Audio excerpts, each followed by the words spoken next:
Hello everyone. आज के इस क्लास में यूजीसी नेट एग्जाम के लिए पीवाईक्यूज देखने वाले हैं। एंड ये क्लास आपकी यूजीसी नेट एग्जाम के लिए इंपॉर्टेंट रहने वाली है क्योंकि जो प्रश्न होते हैं वो रिपीट होते हैं। साथ ही ये समाजशास्त्र संबंधित अन्य परीक्षाओं के लिए भी इंपॉर्टेंट रहने वाली है। आप सभी इस क्लास को, इस वीडियो को ज़्यादा से ज़्यादा लोगों के साथ शेयर जरूर कर दीजिए। एक इन्फॉर्मेशन है, समाजशास्त्र संबंधित सभी परीक्षाओं के लिए यहाँ पर प्रैक्टिस सेट एंड सोशोलॉजी के नोट्स पीडीएफ फॉर्मेट में प्रोवाइड कराए जा रहे हैं। इससे संबंधित जानकारी के लिए यहाँ पर एक व्हाट्सएप नंबर दिया गया है। नंबर है 790 555 3851। इस व्हाट्सएप नंबर पर आप मैसेज करके इससे जुड़ी हुई जानकारी ले सकते हैं।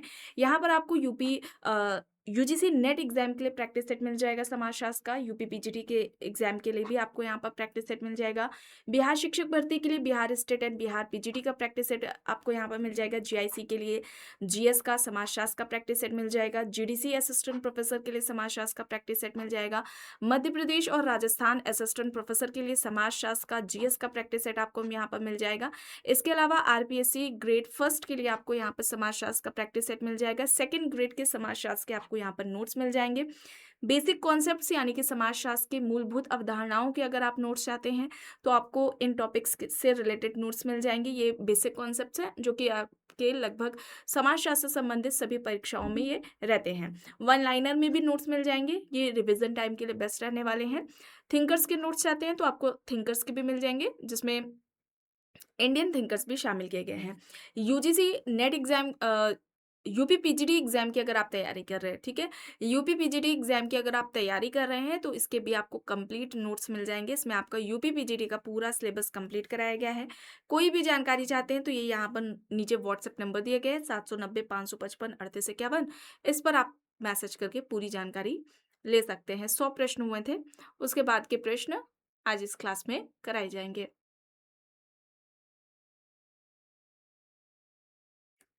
यहाँ तक हो गया था। चलिए शुरू करते हैं। निम्न में से कौन सा क्रम आधुनिक अर्थव्यवस्था के नेटवर्क को सर्वोत्तम रूप से प्रस्तुत करता है? देखकर बताएं।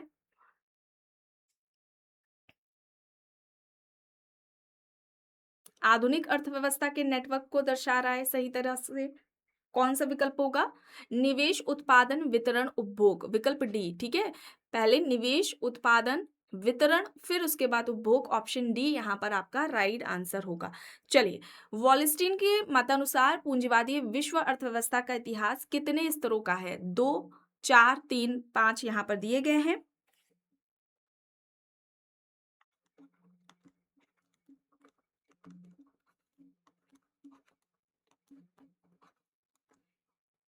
यहाँ पर बताएं राइट आंसर क्या होगा।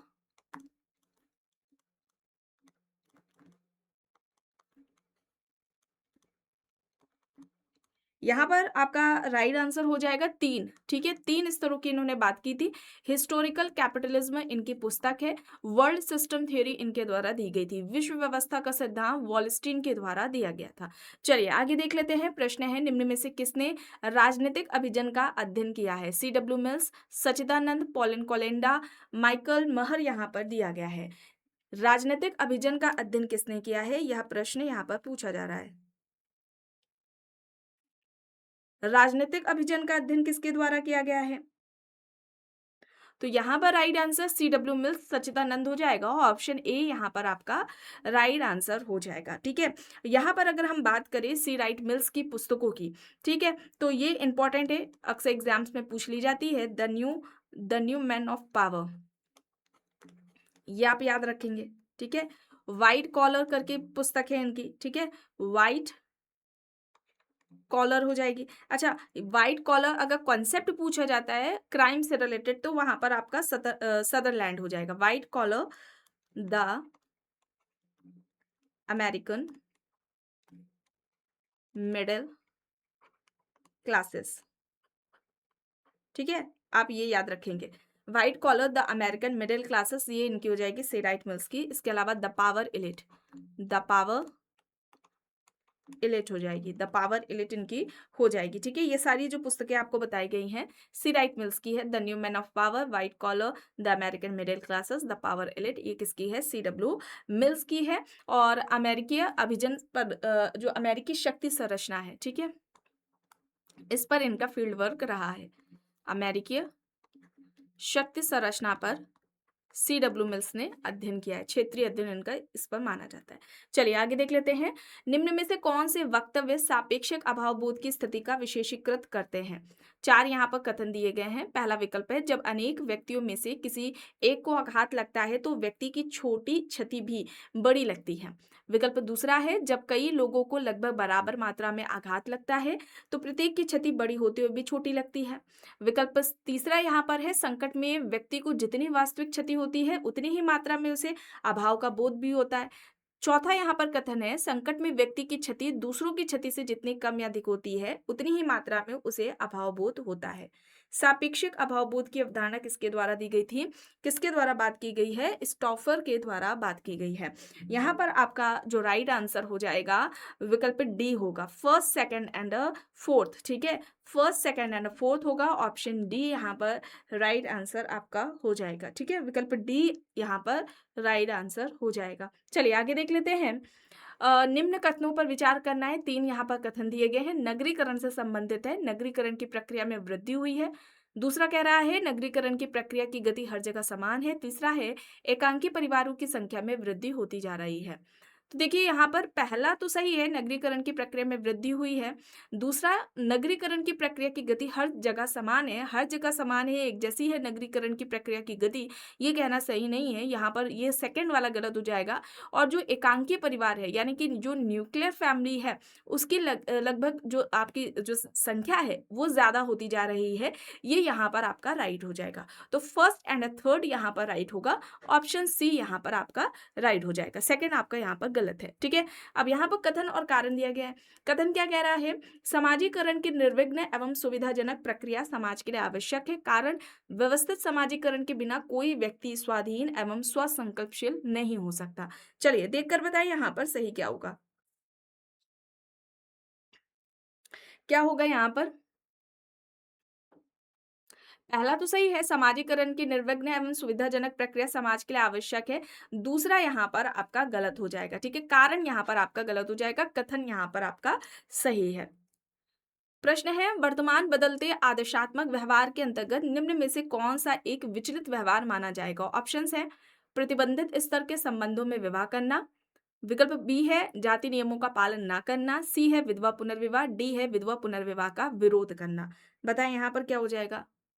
वर्तमान बदलते आदर्शात्मक व्यवहार के अंतर्गत निम्न में से कौन सा एक विचलित व्यवहार माना जाएगा?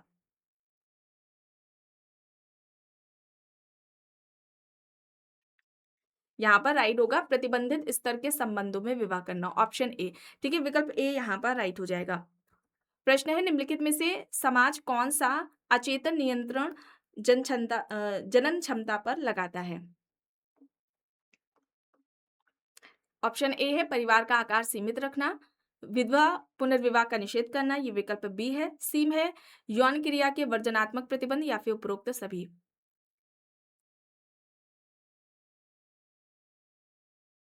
यौन क्रिया के वर्जनात्मक प्रतिबंध होगा, सी यहाँ पर राइट होगा। कथन कारण प्रश्न है। कथन क्या कह रहा है? ग्रामीण विकास योजनाएं सफल नहीं हुई हैं। कारण, इसका मुख्य कारण है अकुशल कर्मचारी तंत्र तथा साधारण जनता में सहभागिक योगदान की भावना का अभाव। क्या होगा? ग्रामीण विकास की योजनाएं सफल नहीं हुई है, ये कथन है। कारण है, इसका मुख्य कारण अकुशल कर्मचारी तंत्र तथा साधारण जनता में सहभागी योगदान की भावना का अभाव। दोनों ही सही हैं, पर जो कारण है वो कथन की सही व्याख्या नहीं है, ऑप्शन ए। विकल्प ए यहाँ पर आपका सही हो जाएगा। प्रश्न है, प्रजाति एक निश्चित जैविक अवधारणा है या वह समूह है जो वंशानुक्रम, जननिक प्रवाह तथा जातीय समानता के द्वारा निर्मित होता है, या परिभाषा किसके द्वारा दी गई है? एफ बोआस, क्रोबर, बिजेंस, मजूमदार यहाँ पर ऑप्शंस दिए गए हैं। प्रजाति एक निश्चित जैविक अवधारणा है या वह समूह है जो वंशानुक्रम, जननिक प्रवाह अथवा जाति समानता के द्वारा निर्मित होता है। यहाँ पर ये कहना किसका है? क्रोबर का है, ऑप्शन बी। ठीक है, विकल्प बी यहाँ पर आपका सही हो जाएगा। निम्न में से किसके अनुसार कृषि क्षेत्र में श्रमिकों की न्यूनतम मजदूरी निर्धारित की गई है एवं मुद्रास्फीति बढ़ने के साथ ही न्यूनतम मजदूरी में भी बराबर संशोधन होता है? ऑप्शंस देख लीजिए। नवीन 20 सूत्री कार्यक्रम के अनुसार, रोजगार अधिनियम के अनुसार, न्यूनतम मजदूरी अधिनियम के अनुसार, या फिर उपरोक्त सभी के अनुसार। कृषि क्षेत्र में श्रमिकों की न्यूनतम मजदूरी निर्धारित की गई है एवं मुद्रास्फीति बढ़ने के साथ ही न्यूनतम मजदूरी में भी बराबर संशोधन होता है। यहाँ पर आपका ये सारे हो जाएंगे, ऑप्शन डी यहाँ पर आपका राइट आंसर हो जाएगा। प्रश्न है, किस विचारक ने बंधुआ मजदूर की परिभाषा देते हुए लिखा कि बंधुआ मजदूर एक कृषि मजदूर है। वह एक अनुबंध के अनुसार या तो अपने भूस्वामी के खेत पर काम करता है या फिर जिससे रुपया अथवा अनाज है उधार लिया है उसके घर पर काम करता है। इस तरह से बंधुआ मजदूर को किसने परिभाषित किया है? ऑप्शन देख लीजिए, रुद्रदत्त एवं सुंदरम, आर के सामंत, एस के लाल, जी एस गुरिया यहाँ पर दिए गए हैं। आपका यहाँ पर क्या होगा? राइट आंसर यहाँ पर क्या हो जाएगा?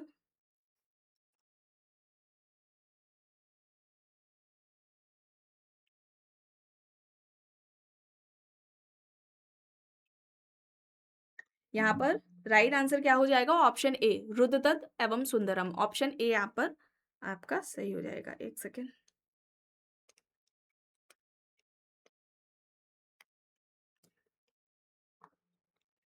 एक सेकेंड के लिए रुकिए।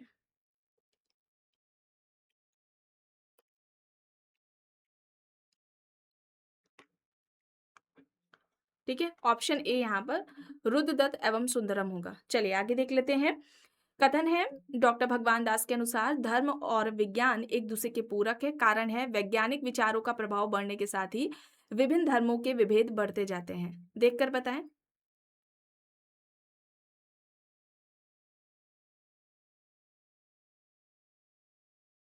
यहाँ पर कथन सही है, कारण गलत होगा। ऑप्शन सी यहाँ पर राइट हो जाएगा आंसर।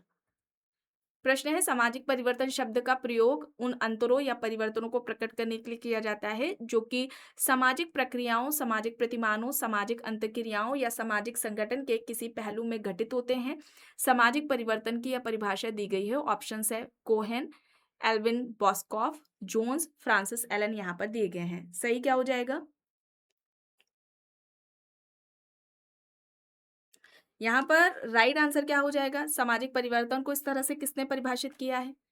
आंसर करें आप सभी।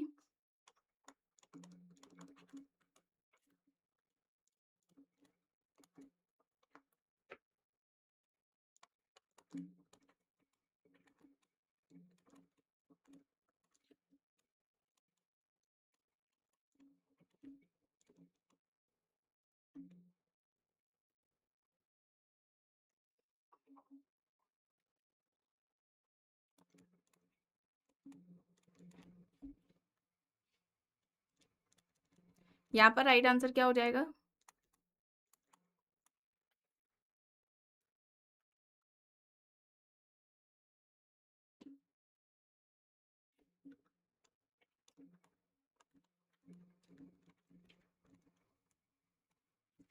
यहाँ पर राइट आंसर हो जाएगा जोन्स। ठीक है, ई जोन्स होगा। ऑप्शन सी यहाँ पर राइट आंसर हो जाएगा। सामाजिक संबंध में परिवर्तन को सामाजिक परिवर्तन किसके द्वारा कहा गया है? सामाजिक संबंधों में होने वाला परिवर्तन सामाजिक परिवर्तन कहलाता है। ये किसका कहना था? मैकएवर का। ठीक है, ये किसका कहना है? मैकएवर का कहना है। इसके अलावा आंतरिक संरचना में परिवर्तन की बात किसने की है? गिडिंस ने। गिडिंस कहते हैं प्रत्येक समाज की एक आंतरिक संरचना होती है और जब उस आंतरिक संरचना में कोई परिवर्तन आता है तो ऐसे परिवर्तन को हम सामाजिक परिवर्तन कहेंगे।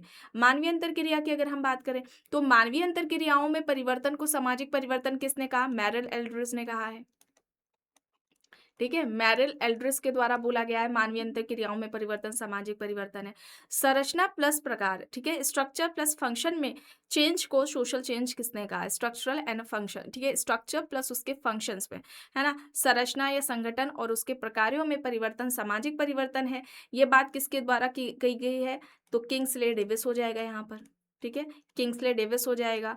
और इसके अलावा अधोसंरचना में परिवर्तन, ठीक है, अधोसंरचना में परिवर्तन की बात किसके द्वारा की गई थी? कार्ल मार्क्स के द्वारा की गई थी। ठीक है, इनका स्टेटमेंट भी आता है, अधोसंरचना में परिवर्तन या अधोसंरचना अधिसंरचना को निर्धारित करती है। अधोसंरचना में परिवर्तन समस्त सामान में परिवर्तन लेकर आता है। ये इनका मार्क्स का स्टेटमेंट है। यहाँ पर ऑप्शन सी हो जाएगा सही। चलिए अब यहाँ चलिए मिलान करिए। देखिए पुस्तकें दी गई हैं, मैजिक साइंस एंड रिलीजन है, द पॉवर्टी ऑफ फिलोसफी दी गई है, the structures of life word है, माइंड सेल्फ एंड सोसाइटी दी गई है। ठीक है, बेसिक सी कौन ये बुक्स है, देखकर बताएं यहाँ पर सही आपका क्या हो जाएगा। यहाँ पर अगर हम बात करते हैं मैजिक साइंस एंड रिलीजन की, ये हो जाएगी आपकी मैजिक साइंस एंड रिलीजन मेलानोव्स्की की। द पॉवर्टी ऑफ फिलोसफी, ये आपकी कार्ल मार्क्स की पुस्तक हो जाएगी। The structure of life word, ये एल्फ्रेड शुट्स एंड थॉम्स की हो जाएगी। और माइंड सेल्फ एंड सोसाइटी, ये जॉर्ज हर्बर्ट मीड की हो जाएगी। यहाँ पर आपका राइट आंसर हो जाएगा ऑप्शन बी। ठीक है, विकल्प बी आपका यहाँ पर सही हो जाएगा। चलिए आगे देख लेते हैं। परिवार और घनिष्ठ संबंधों पर लिखी गई निम्न रचनाओं को कालानुक्रमिक रूप में व्यवस्थित करना है। देखिए यहाँ पर सही आपका यहाँ पर क्या होगा? अगर हम बात करें sociology of family life Deborah Chambers, ठीक है, इस पुस्तक की अगर हम बात करते हैं तो ये कब आती है? 2012 में आती है। ठीक है, रीथिंकिंग फैमिली प्रैक्टिसेस जो कि डेविड एच जे मॉर्गन की पुस्तक है, ये कब आती है? 2011 में आती है। इसके अलावा फैमिलीज इन टुडेज वर्ल्ड जो कि डेविड चिल की द्वारा लिखी गई पुस्तक है, ये आती है आपकी 2008 में। फिर बचती है आखिरी में the changing experience of childhood जो कि सी स्मार्ट बी नील एंड ए वेड की पुस्तक है, ये आपकी कब आती है? 2001 में आती है। तो सबसे पहले क्या आएगी? आपकी यही आएगी the changing experience of childhood.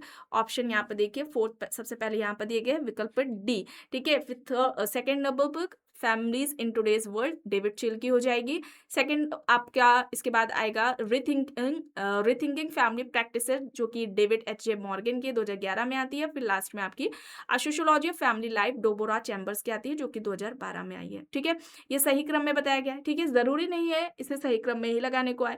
ठीक है, मैचिंग में भी ये पुस्तक ही पूछी जा सकती है या फिर डायरेक्टली भी पूछी जा सकती है किसके द्वारा लिखी गई है। ठीक है, तो आपको बुक्स भी याद रखनी है किसकी है और ये कब आई है, ये भी आपको याद रखनी है। चलिए आगे देख लेते हैं। अब यहाँ पर मिलान करना है। पुस्तकें हैं new rules of sociological method, phenomenology of social world, studies in ethnomethodology, the idea of social science. बताएं यहाँ पर क्या हो जाएगा आपका? यहाँ पर अगर हम बात करते हैं new rules of sociological method की, तो ये आपकी हो जाएगी एंथोनी गिडेंस की। इसके अलावा फिनोमेनोलॉजी ऑफ सोशल वर्ड, ये आपकी किसकी हो जाएगी? शुट्स की हो जाएगी। ठीक है, स्टडीज इन एथनोमेथोडोलॉजी, ये आपकी गारफिंकल की हो जाएगी। बचती है the idea of social science, ये आपकी हो जाएगी पीटर विंच की हो जाएगी। ठीक है, तो यहाँ पर आपका राइट आंसर क्या हो जाएगा? ऑप्शन बी हो जाएगा यहाँ पर। ठीक है, सामाजिक प्रघटना शास्त्र के जनक एल्फ्रेड शुट्स माने जाते हैं। निर्जातीय जो आपकी प्रणाली है, ठीक है, निर्जातीय प्रणाली की अगर हम बात करते हैं तो ये आपका जो एथनोमेथोडोलॉजी वाला कॉन्सेप्ट है वो किसका हो जाएगा? गारफिंकल का हो जाएगा। ठीक है, चलिए आगे देख लेते हैं। आधुनिकता पर लिखी गई निम्न पुस्तकों पर उनको सही क्रम में लगाना है। ठीक है, ये याद रखिए ये आधुनिकता पर सारी पुस्तकें लिखी गई हैं। ठीक है, इस तरह से भी पूछा जा सकता है कि निम्न में से दिए गए विकल्प में से कौन सी आधुनिकता पर लिखी गई पुस्तक है। कुछ इस तरह से भी प्रश्न पूछा जा सकता है। तो यहाँ पर अगर हम सबसे पहले बात करें द कॉन्सिक्वेंसेस ऑफ मॉडर्निटी की, ठीक है, तो ये पुस्तक ये कब आती है? 1990 में आती है और ये किसकी पुस्तक है? एंथोनी गिडेंस की है। फिर आती है आपकी लिक्विड मॉडर्निटी जो कि बोमेन की पुस्तक है, ये आपकी आती है 2000 में। रिस्क सोसाइटी जो कि आपकी है उल्ड्रिच बेक की, ये 1986 में आती है। Facing up to modernity Peter L Berger की है और ये आपकी कब आएगी? ये आपकी आएगी 1977 में, 1977 में ये पुस्तक आपकी आ जाएगी। अब इसे सही क्रम में लगाना है तो यहाँ पर आपका क्या हो जाएगा? सबसे पहले आपका क्या आएगा? 1977 वाला आएगा आपका ऑप्शन ये फोर्थ। ठीक है, ये आएगी। फिर उसके बाद आपकी आएगी रिस्क सोसाइटी उल्ड्रिच बेक की। फिर आपकी 1990 में एंथोनी गिडेंस की the consequences of modernity, liquid modernity फिर आपकी आएगी बोमेन के द्वारा लिखी गई है जो कि 2000 में आती है। विकल्प सी आपका यहाँ पर राइट आंसर हो जाएगा। चलिए अब यहाँ पर देखिए उत्तर आधुनिकता पर ये सारी पुस्तकें लिखी गई हैं, सही क्रम में प्रकाशन के अनुसार लगाना है। ठीक है, चलिए अभी इन्हें भी देख लेते हैं। यहाँ पर बात की जाए the condition of post modernity जो कि डी हार्वे की पुस्तक है, ये कब आती है? 1989 में आती है। ठीक है, 1989 में आएगी। द पोस्ट मॉडर्न कंडीशन जो कि लियोतार्द के द्वारा लिखी गई है, ये आपकी आएगी 1979 में आएगी। Post modernism reason and religion जो कि गिलनर की पुस्तक है, ये आपकी आएगी 1992 में। और फिर images of post modern society N K Denzin की जो पुस्तक है, ये आपकी आएगी 1991 में। अब यहाँ पर क्या होगा? यहाँ पर क्या हो जाएगा, सबसे पहले द पोस्ट मॉडर्न कंडीशन लियोतार्द की आएगी सेकंड, यहाँ पर ऑप्शन डी हो जाएगा। फिर उसके बाद आएगा आपका the condition of post modernity D Harvey की 1989 में, फिर images of post modern society N K Denzin की 1991, लास्ट में आपकी आएगी post modernism reason and religion E Gellner की 1992 में। ऑप्शन डी यहाँ पर आपका राइट हो जाएगा। मिलान करना है, पुस्तकें ही दी गई हैं, देखकर बताएं यहाँ पर क्या हो जाएगा। अगर बात करते हैं एन ओक्ले की, ठीक है, तो इनकी हो जाएगी the sociology of house work, ठीक है, यहाँ पर एन ओक्ले, ठीक है, ए का यहाँ पर आपका क्या होगा, थर्ड हो जाएगा। ऑप्शन यहाँ पर देखिए विकल्प में सी दिया गया है, ठीक है। फिर अगर हम टी की बात करें तो capital in the 21st century, ये हो जाएगी, बी का फोर्थ हो जाएगा। प्योरे एंड सेबल की अगर हम बात करें तो यहाँ पर the second industrial divide possibilities and prosperities हो जाएगी। फिर ओहेम की आपकी आ जाएगी the borderless world, power and strategy in industrial economy, ठीक है, ये यहाँ पर आपका हो जाएगा। ऑप्शन यहाँ पर आपका सी है राइट आंसर। चलिए आगे देख लेते हैं, निम्न को प्रकाशन के कालानुक्रम में व्यवस्थित करना है। देखिए पहली यहाँ पर पुस्तक दी गई है models of social democracy David head, ठीक है, ये कब आती है, 1987 में आती है, 1987 में आती है। अंडरस्टैंडिंग सोशल मूवमेंट्स जो कि ग्रेग मार्टिन की ये आपकी पुस्तक है, ये आपकी कब आती है, 2005 में आती है। फिर आती है पॉलिटिकल आइडियोलॉजीज एंड इंट्रोडक्शन, ठीक है, 5वां संस्करण, एंड्रयू हेवर्ड की ये पुस्तक है, ये आपकी आएगी 2007 में। पावर अ रेडिकल व्यू जो कि स्टेफन ल्यूकस की पुस्तक है, ये आपकी 1974 में आएंगी, ठीक है। अब यहाँ पर ये क्या हो जाएगा, कौन सा विकल्प आपका यहाँ पर सही होगा, 1974 सबसे पहले, power a radical view Steven Lukes, आपका यहाँ पर ऑप्शन ए हो जाएगा। फिर आपकी आएगी 1987 के डेविड हेड के द्वारा लिखी गई मॉडल्स ऑफ सोशल डेमोक्रेसी, फिर आपकी पॉलिटिकल आइडियोलॉजीज एंड इंट्रोडक्शन, ये एंड्रयू हेवर्ड की है 2007 में, और फिर लास्ट में understanding social movements Greg Martin की 2005 में, ठीक है। ऑप्शन ए आपका यहाँ पर राइट हो जाएगा। चलिए आगे देख लेते हैं, एंथोनी गिडेंस की पुस्तकें दी गई हैं और सही क्रम में से लगाना है। तो यहाँ पर अभी सारी पुस्तकें किसकी देख रहे हैं हम लोग, एंथोनी गिडेंस की देख रहे हैं। तो यहाँ पर आपका क्या हो जाएगा, यहाँ पर क्या होगा, द कॉन्सिक्वेंसेस अगर हम बात करते हैं द कॉन्सिक्वेंसेस ऑफ मॉडर्निटी की, तो ये आपकी कब आती है, 1990 में आती है। Capitalism and modern social theory की बात करते हैं तो ये आपकी आएगी 1971 में। फिर new rules of sociological method की बात करते हैं तो ये 1976 में आती है। Runaway world how globalisation is shaping our lives की बात करते हैं हम, तो ये 1999 में आती है, ठीक है। इसे सही क्रम में लगाएं तो यहाँ पर सबसे पहले आपकी क्या आएगी, 1971 capitalism and modern social theory, ठीक है, ये यहाँ पर आपका सी वाला विकल्प राइट आंसर हो जाएगा, ठीक है। चलिए आगे देख लेते हैं, मिलान करना है और यहाँ पर जनसंख्या सामाजिक जनांकिकी से संबंधित ये प्रश्न पूछा गया है, जनसंख्या के सिद्धांत से रिलेटेड है। जनसंख्या का जो ज्यामितीय वृद्धि और खाद्य आपूर्ति का अंगणितीय सिद्धांत है, ये किसके द्वारा दिया गया था, माल्थस के द्वारा। माल्थस को क्या कहा जाता है, सामाजिक जनांकिकी का जनक कहा जाता है, जनसंख्या निर्धारणवादी के नाम से जाना जाता है। दूसरा आता है पथ्य आहार का सिद्धांत, डाइट थ्योरी। तो ये डाइट थ्योरी किसके द्वारा दी गई है, ये डबल डे के द्वारा दी गई है, ये यहाँ पर राइट हो जाएगा। इष्टतम जनसंख्या का सिद्धांत ये डाल्टन के द्वारा दिया गया है, ठीक है, ये यहाँ पर हो जाएगा, सी का थर्ड हो जाएगा। और इसके अलावा सामाजिक केशिका का जो सिद्धांत है वो ड्यूमो के द्वारा दिया गया है, फोर्थ का, यहाँ डी का फोर्थ हो जाएगा, ठीक है। तो ए का फिफ्थ देखिए आप कौन सा विकल्प है, ऑप्शन सी है यहाँ पर, ठीक है, विकल्प सी यहाँ पर आपका राइट आंसर हो जाएगा। और जनसंख्या घनत्व सिद्धांत देख ले, इसमें यहाँ पर नहीं दिया गया है। जनसंख्या घनत्व अगर पूछ लिया जाता है तो याद रखें सैडलर के द्वारा दिया गया है, ठीक है, सैडलर का है। चलिए आगे देख लेते हैं, राधाकमल मुखर्जी ने प्रस्ताव किया कि मानव सभ्यता का अध्ययन 3 अंतर संबंधित स्तरों पर किया जाना चाहिए। उन्होंने निम्न में से किस एक स्तर का सुझाव नहीं दिया था, जैविक क्रमिक विकास, सार्वभौमिकरण, आध्यात्मिक आयाम, धन निरपेक्ष आयाम यहाँ पर दिया गया है।